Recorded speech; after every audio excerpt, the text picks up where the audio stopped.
দেশের বিভিন্ন জায়গার আরো কিছু খবর নিয়ে এখন একটি ডেস্ক রিপোর্ট। রাষ্ট্র কাঠামো সংস্কারের বিএনপির ৩১ দফা সম্মিলিত লিফলেট বিতরণ করেছে মেহেরপুর জেলা মহিলা দল। উপস্থিত ছিলেন বিএনপির নির্বাহী সদস্য মাসুদ অরুণ। ব্রাহ্মণবাড়িয়ায় আগামী ১৮ জানুয়ারির জেলা বিএনপির সম্মেলন হতে যাচ্ছে। কাউন্সিলর নির্বাচনের স্বচ্ছ প্রক্রিয়া অনুসরণ করা না হলে এতে অংশ না নেওয়ার ঘোষণা দিয়েছেন নেতাকর্মীদের একাংশ।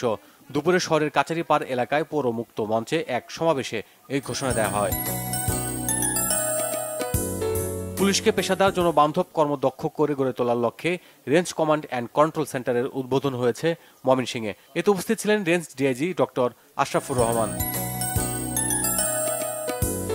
বেসিক উদ্যোক্তা মেলার উদ্বোধন হয়েছে নাটোরে।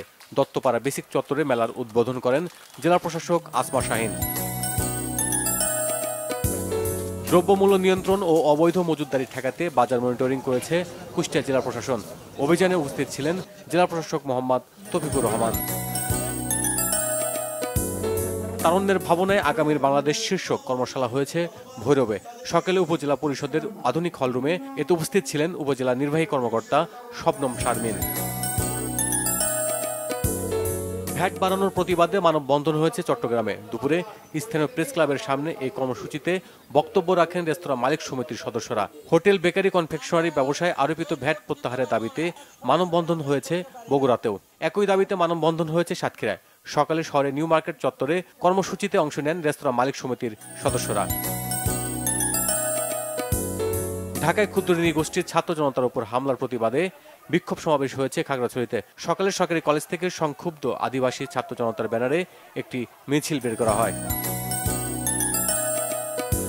ইউনিয়ন পরিষদের চেয়ারম্যান মোল্লা রফিকুল ইসলাম ফারুকের বিরুদ্ধে জমি দখল, অর্থ আত্মসাতের অভিযোগে মানববন্ধন হয়েছে নরসিংদীর মনোহরদীতে। একদুয়ারিয়া ইউনিয়ন পরিষদের সামনে এই কর্মসূচিতে অংশ নেন স্থানীয় এলাকাবাসী।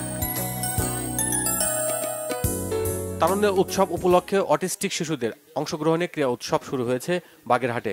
স্থানীয় স্বাধীনতা উদ্যানে উৎসবের উদ্বোধন করেন জেলা প্রশাসক আহমেদ কামরুল আহসান।